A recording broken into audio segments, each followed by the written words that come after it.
Hi, Gaylan Ditta here. I wanted to talk a little bit more about procrastination because it's such a big issue for so many people.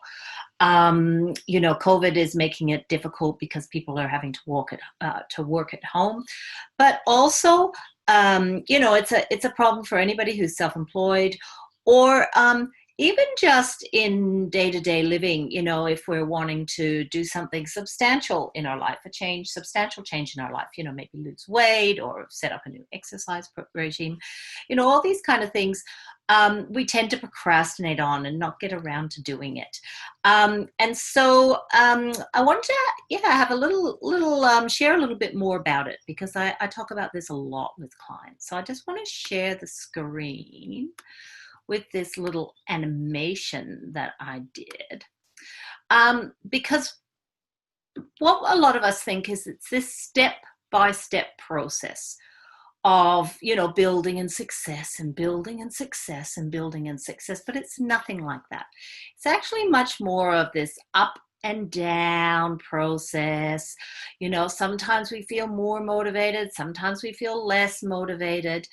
We kind of feel like we can do something, we can't do it, then we can do it. It becomes this kind of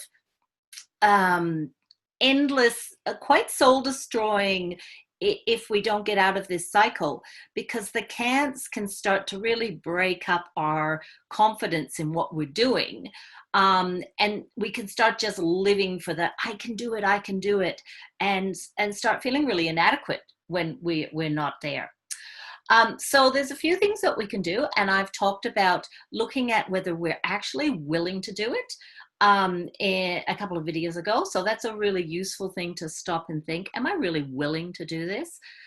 The other thing to look at is the stick and the carrot kind of idea.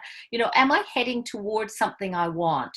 And am I kind of are the consequences of not doing this big enough for me to want to keep stepping towards that? I did a recent video on that as well. But what I want to talk today particularly about was an idea of really looking at an accountability. So that constant checking in of making sure that you're doing what you need to do. And the thing is with an accountability, your accountability level might be somewhere around here. So when you're really zooming ahead, it's like, oh, fantastic, you feel like a real winner. But when you're kind of dipping down, that needing to be accountable to somebody or something outside of yourself. Some people, this can be about writing down every week your goals or your, whatever it is that you're monitoring. Sometimes it can be getting a friend or a partner to do it. Sometimes it's about getting an outside source, but you have somebody that you're being accountable for. So if you start to drop and you're doing this dropping process of falling into the hole, you can start to, they might well call you on it before you notice that you're there. But the other thing that can happen is that because you're just simply doing the accountability, you can call yourself.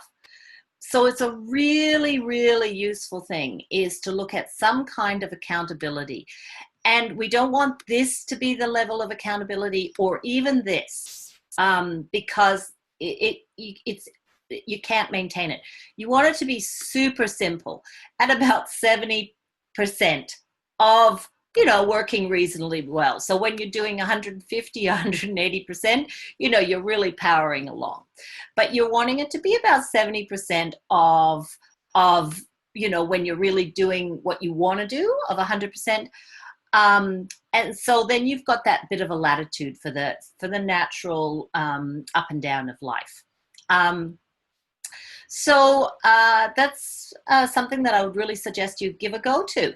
And so I'd love to hear how you go. Okay, Gaylan Ditta here. Bye for now.